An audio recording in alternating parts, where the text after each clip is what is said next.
This is the Roots and All podcast, and I'm your host, Sarah Wilson. Join me as I talk about all aspects of gardening with some of the top horticulturists from around the world. Hello, and welcome to this episode of the podcast. This episode is sponsored by GardenCourses.com. GardenCourses.com offers online horticultural training for those looking to develop their own home gardens. The latest course to be added is Create Your Garden Sanctuary. You can go to gardencourses.com to find out more. This week, I'm talking head gardeners with Ambra Edwards. Why she chose the ones she did to feature in her book of that name, diverse range of tasks they undertake, and what makes a good one. My first question to Ambra was what prompted her to write a book about some of the legendary and some of the unsung heroes of the horticultural world. Well, I think two things, really. That I'd worked as a garden journalist for quite a few years and quite often had this experience of sort of wandering around some fine garden, with a grande dame with a truck who didn't kind of seem to know what was in her own garden. So she'd waft about and then she'd go in and then I'd have to go and find the head gardener to find out what was really going on. And, that did happen more than once. So I had the experience of meeting head gardeners year in, year out, and rarely met one who I didn't find impressive in some way. And what was particularly interesting was all the different understandings that these people brought to their jobs. So they had very different ideas of what their core role was. So in some cases it might be commercial, some were more planty, some were more socially orientated, some were garden historians, some were artists, so on and so forth. But at whatever the emphasis was, there was this sort of vast range of skills. I mean, I always think it's difficult to find another job where you need so many diverse skills, unless possibly being a vicar. And it's, so I would meet these impressive people from week in, week out. And then I suppose the sort of final thing was, I don't know if you remember this, but, one David Cameron, in one of his many lapses of judgment, in around about 2011, something like that, made a speech in which he had the cracking idea that the way you would solve long-term unemployment would be to send people on community schemes doing really useful things like litter picking or gardening, as if they were one and the same. And I just found that so offensive that, that gardening should be equated with some kind of, janitorial work that, I'm really quite cross about it. It's not my pen. So it was, a combination of all those things. But just really, and then when, of course, I started to think about it and thought, well, gosh, here are all these people I've met over the years, who are so different, and every one of them interesting, and every one of them impressive. So that's how we got going. Yeah, I mean, they are different. They're so diverse. How did you choose the gardeners that you included in the book? Well,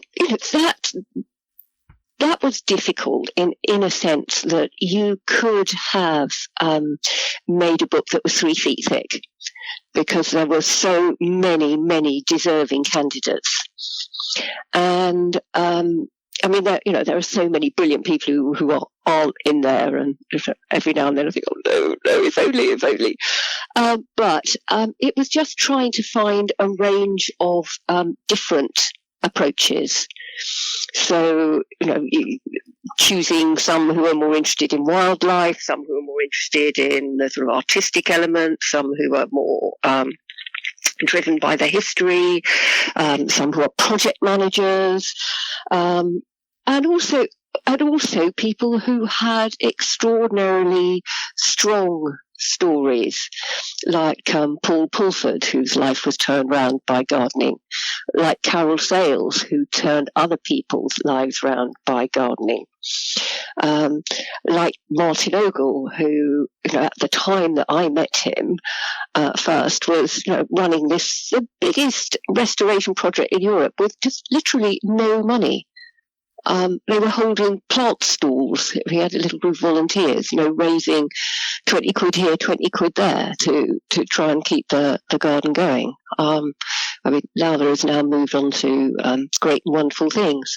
But I just thought, gosh, the sheer tenacity of this young man to keep going in the face of all this, just so impressive. And then you have the people who are really, really admired by their peers, like Mick Evans, who has essentially reinvented the herbaceous border for the 21st century. Incredibly modest man.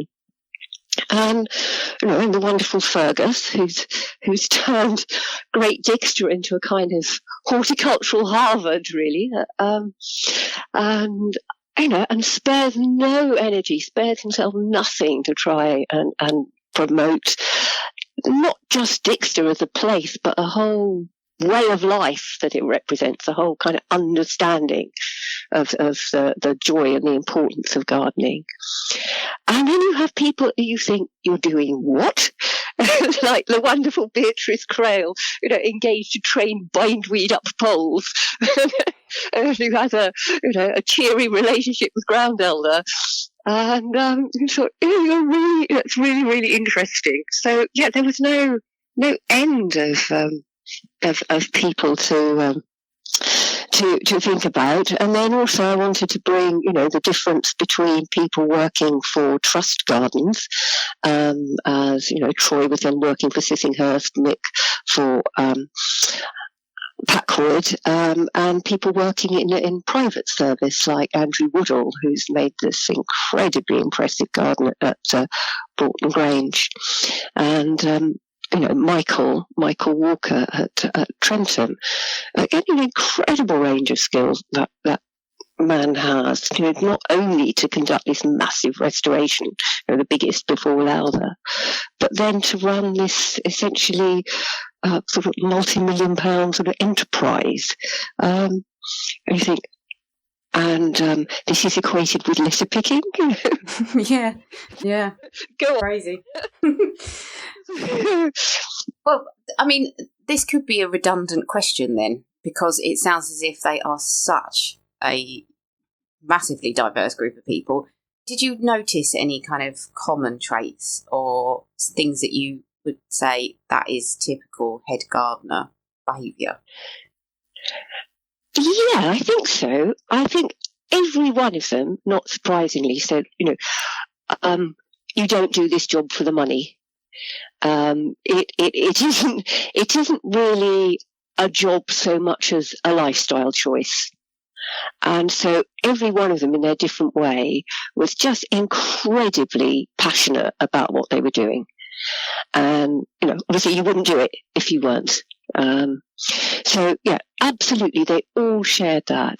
And actually quite a lot of them said, if you said, well, what qualities do you need? They would quite often, despite their very different approaches, come up with a few of the same things. Like, if you're going to be a decent gardener, above all, you have to be really vigilant. You have to pay attention. You have to go around, you have to check on everything, you have to be aware of what needs doing, and you have to be timely, so you have to pay attention, and you can't then just let it drift, you have to get on with it. Which is a life lesson for us all. It rubbed off on me. Yeah. Yeah, I agree. And so I think that very much. And and then all of them aware of, without getting sort of airy-fairy, sort of hippie-ish about it, but the extraordinary power of gardening in so many dimensions. The mental, the psychological, and even the spiritual dimension that it brings to people's lives. So it's not just practical work with your hands, as it were. It's hugely more than that. Yeah, and I did get the impression that the gardeners had to be good at a lot of different things. Were there any really unexpected roles that the head gardeners took on that you found when you were writing the book? Well, yes. I mean, first of all, it's all the technical stuff that if you're managing these projects that you've got to know a lot about health and safety and building regs and machinery safety and all that kind of stuff. You think, gosh, the paperwork that you have to go through, particularly when gardens are open to the public and there's this sort of massive bureaucracy surrounding that. But I suppose, right at the other end of the scale, that they had to be so kind of managerially and psychologically adept. So a lot of these people are working either with groups of volunteers or in a way, it's slightly different, but offering services to people ranging from children from special schools to various service users. So whether it's Paul taking a lot of people who are homeless and have addiction problems to work in a London cemetery, or whether it's people welcoming kids from the local Borstal, I don't think you call it that anymore, from special schools to work in the garden, like Martin when he started Clearing Lowther was using the probation service. Kids were coming in there and helping people who have physical or mental difficulties. Those are very, very specialist skills to learn. To learn to manage that and to learn to, use those people to get the best for the garden and use the garden to get the best for the people. That's a subtle skill, isn't it? I'm not sure that's something they teach you at horticultural college, So that was really impressive that people could do that. And then, and taking that, right the way along the line to see someone like Carol Sales, using what she called horticultural skills to provide therapy by stealth. Was, that was wonderfully inspiring. We said, well, we're just going to pick some flowers, and actually that's really, really good for your balance. Or you're going to reach up to pick some apples, and that's, and that's very good for your sort of upper body strength. And you're going to prick out some seeds, and that's really, really good to develop your fine motor skills. All of that, you just thought, yeah, that's really clever. Yeah, it is. And all very quietly without making to do about it. And you just thought, that's really great. And and then I think also a lot about confidence building. And that was something that you would see, say, somewhere like Dixter, where you have maybe people who've come to gardening because they've been told, not that it's the best career in the world, but it's the only career you can do, because you're either a bit of an academic dimwit, or you are emotionally fragile, or you're sort of ridiculously, you're dyslexic, you can't spell, so you'll never do anything. So people have had their confidence perhaps knocked, and then showing them how they can do something that is really creative, really worthwhile, really complex, and make spectacular achievements, achieve spectacular success. I think that's a great thing, because I think some of the people now who are our star gardeners, who aren't necessarily in this book, wouldn't it be lovely if you could do a volume 2? I was just going to ask you that, yeah. Didn't necessarily realise quite well. I mean, they didn't necessarily realise what great things they'd achieved. Yeah, it's really interesting. Sort of when you were talking there, I thought, how much does somebody have luck and land in a garden that suits their personality? How much do they learn to kind of fit the role? And sometimes when you get these head gardeners that just make it work, is it that perfect marriage of they've been able to mould the role to what they want to kind of do and what interests them, and also the role did already kind of have those things inherent to it? It's a really interesting question, because it wouldn't be everybody's cup of tea to take on a managerial role, for example. But also you've got the medium of the garden, which is like a natural classroom to any and everyone that goes into it. And that through that, you can kind of find yourself, I think, doing things and achieving things that you wouldn't necessarily have been able to, or thought that you would be able to in other circumstances. So that sort of brings me on in a long-winded way to my next question, which was, how much are gardens the expressions of the personalities of the head gardener? Well, that depends, I suppose, very much where they're working, because, the head gardener has an employer.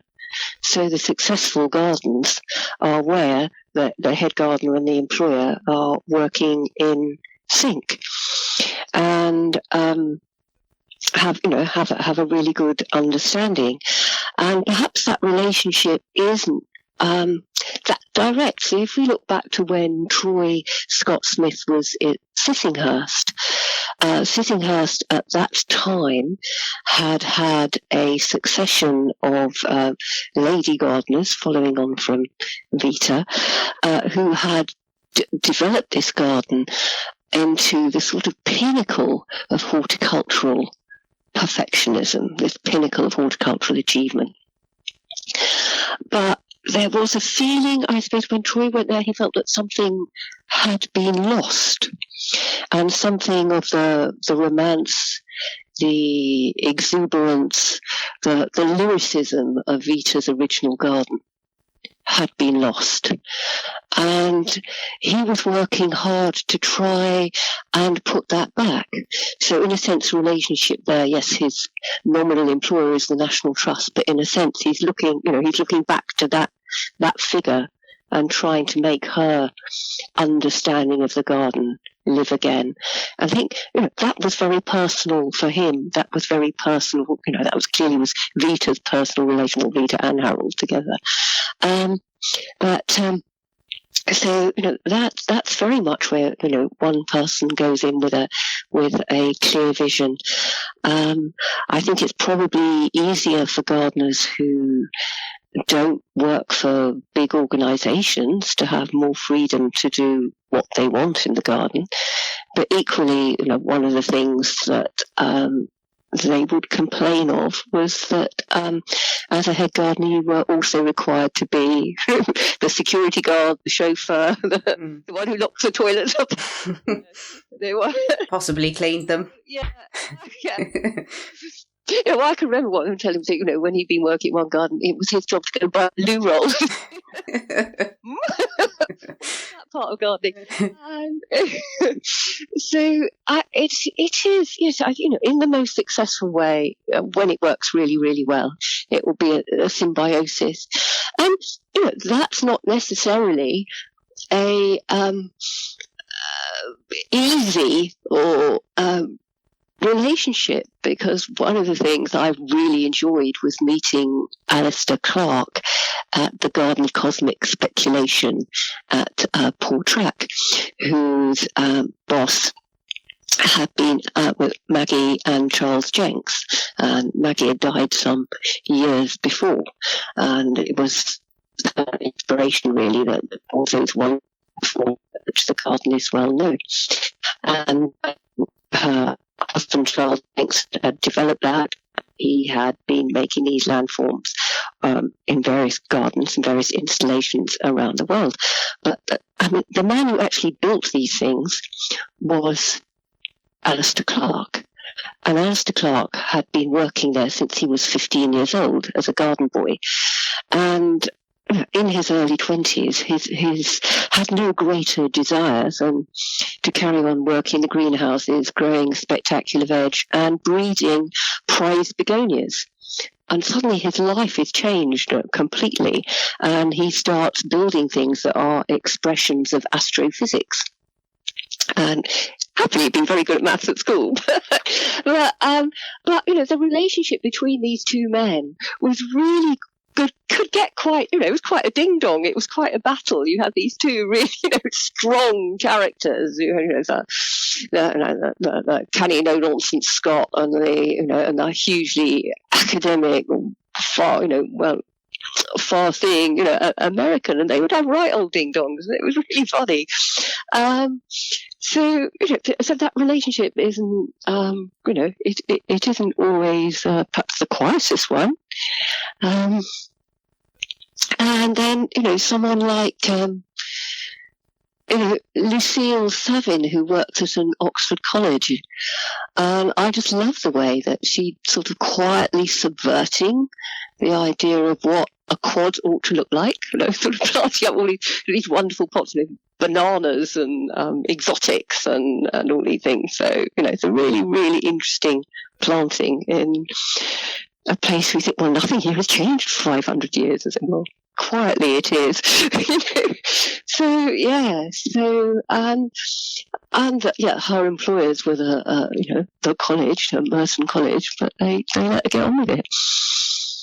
I do wonder how, or whether it is stifling for a head gardener to stick to historical plans or designs and not inject a little bit of their own creativity into a space.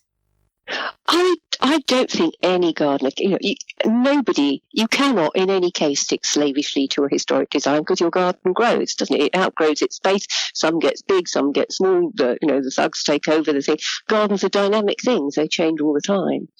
And I think that's the great thing that happened at Packwood, which was not only to make these incredibly wonderful dynamic hop borders, which was a reinvention of a Victorian idea of how you would plant a border. It was called the mingled style border. But actually what Mick did there was find old plans and see that there had been a border that had linked one part of the garden with the house, and in fact the removal of that border had sort of left this sort of pair of rather grand gates and an entrance so on floating a little bit. So he reinstated that. So he was working to a historical plan insofar as that determined where this path was going to go, with a border either side of it. But then what he did was create entirely new planting. And planting that was in tune with modern ideas. Equally, he's gone into the courtyards there and encouraged things to self-seed into the gravel and again, much looser way of gardening those spaces. So the two, I think you can be respectful of a garden's history, but you cannot keep any garden in aspic. And it can be, I think, really very, inventive.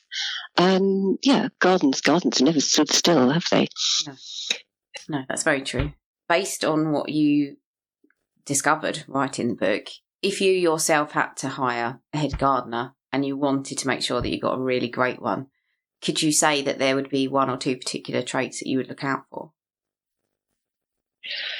Well, it's two things. One is you need there's a lot of physical energy to get a lot of stuff done fast, because it's hard keeping up with stuff. But I think that capacity just to step back and look. It's that capacity to really, really look. And that's not only in terms of how can you say, horticultural management, plant management, has that rosebud got greenfly on it? Does that need deadheading? Has that thing fallen over? Does that, do my seedlings need watering? There is all that vigilance as well. But also, that bigger picture thing. I mean, how is this garden sitting in the landscape? How is this part of the garden relating to that part? Has this part of the garden got out of balance? because I think all of us as garden owners, we make a thing, we develop a garden and so on, and then it just grows and it grows and grows and it crowds out something else, and you kind of haven't noticed how big it is. Because you just start kind of being getting on and say, oh God, no, that really doesn't look right. So it would be someone to supply, if you like, that kind of vision that you lack yourself. I think that's what I'd want. Yeah, that's brilliant. So critically appraise the garden. And that's that, like Fergus, for example, who can actually, I think a lot of us gardeners tend to get caught up in, as you say, in, oh my God, there's a greenfly attack. But it's that ability to step back and say, okay, well, in the long run, what would be good and what would work and what would people like to see? And that's a really good point. The courage to do it. Actually, the boughs of that tree have to come up. Those two bushes are bumping into each other. One of them's got to go. Yes, which you certainly would. I'm so wussy at doing anything like that. Well, me too. But also, they have a lot of head gardeners, especially if it's a public garden, have the added pressure of people, fellow gardeners, or staff, or colleagues, or visitors saying to them, "What have you done that for? Why are you doing that? I love that tree. Don't take that tree." But they have to have that sort of boldness to make those decisions, even though they may not be popular at the time. So that is really important. Yes, I mean, Michael Walker at Trentham took on this massive scheme to restore the Capability Brown landscape. And much of it had been obliterated just by conifer plantation. I mean, it wasn't like there was a beautiful ancient forest there that he was cutting down. But yes, he had to spend a lot, there was a lot of outcry, and had spent a lot of time explaining himself to visitors and trying to get them on board with the vision of recreating this wonderful parkland. But that was by no means an easy thing to do. Yeah, really interesting. Another gardening skill, sort of perfect diplomacy. Exactly, yeah. Well, God, these people are just gods, aren't they? I can't put it another way. So my final question is, and this is a bit of a flight of fancy, but if you could take the role of one of the head gardeners in the book, who would it be and why? Oh my goodness. Oh, that is really, really, really hard. Oh, really torn. You could do a job share. Pick two. I think one, I think the thing that's going on at Lowther is absolutely incredible. So it's taking a garden that had really fallen into ruin, and it had that incredible romance. I mean, people will be familiar with the story of Heligan, when a garden just gets overgrown, and it's gloriously beautiful in its ramshackle and untoward way, but it is.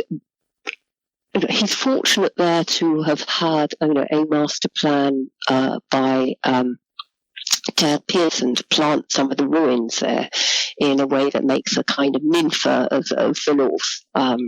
So beautifully clothing this ruin with planting, and that's coming along. But it's actually not so much there as the sort of wider landscape is how do you manage it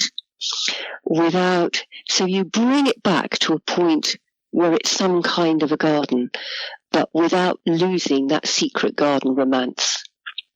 And I think that is phenomenally difficult to do.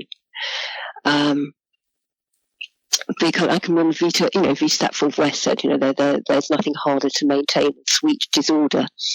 And so I think that's an incredible gardening challenge, to keep that romance, to keep that poetry, but without, not over restoring it. At the same time, you've got the practicality of how do you manage it. It's really hard. But I think that's a phenomenal challenge to do that. And there's still masses of it that's still under woodland, under trees, that's still to be discovered. So that's really great. So I think that one's very wonderful.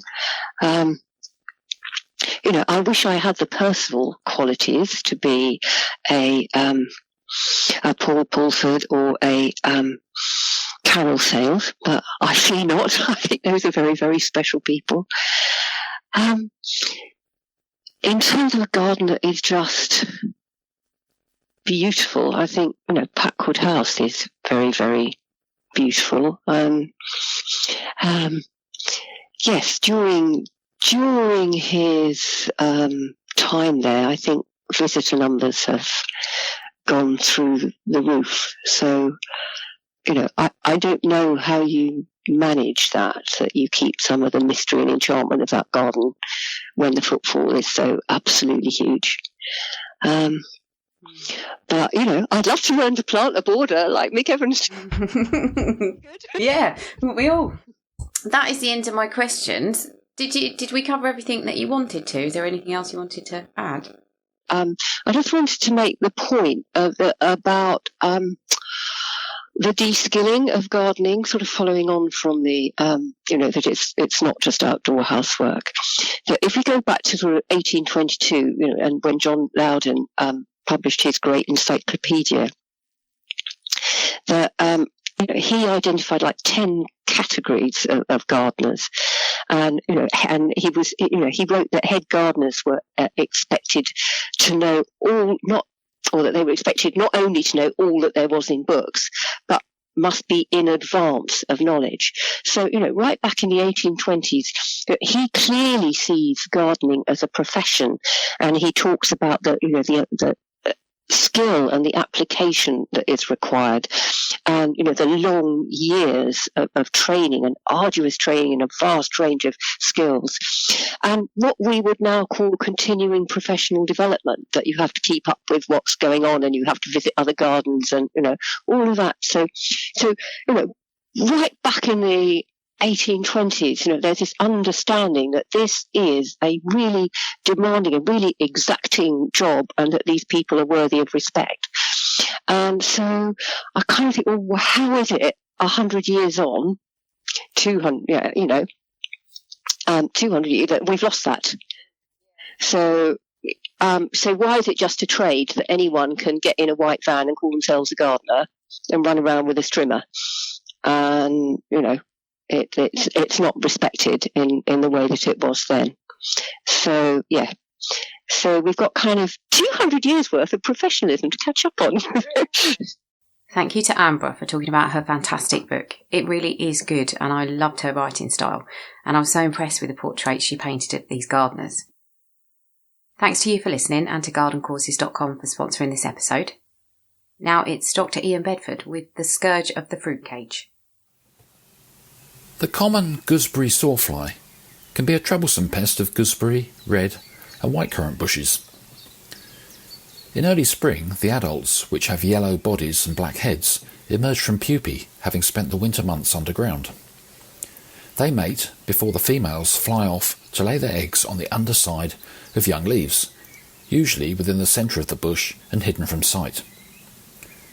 The young larvae hatch and start voraciously feeding on the leaves, working their way upwards through the bush and defoliating the stems whilst they rapidly grow. After 2 to 3 weeks, these caterpillar-like larvae, which are green with black dots, are fully grown, and they descend down into the soil to pupate. If conditions are good, another 2 generations can occur before the end of the year. Controlling gooseberry sawfly in an environmentally friendly way is relatively easy if you keep a regular eye on the bushes. Disappearing leaves will indicate the location of the larvae, which can then be removed by hand. Regular turning over the soil around the base of the bushes will also help by exposing the sawfly pupae to insectivorous birds and other predators. You can download or listen to the podcast direct from the website rootsandall.co.uk. Please also check out my Patreon, where you can make a one-off donation or take out a monthly subscription to help support the podcast. Because if you enjoy the show, please help it continue. I also have a GoFundMe where you can make a one-off donation. Even a one-off donation of £1 helps, and I'll be really grateful for your support. So please go to Patreon or GoFundMe and search for Roots and All Podcast.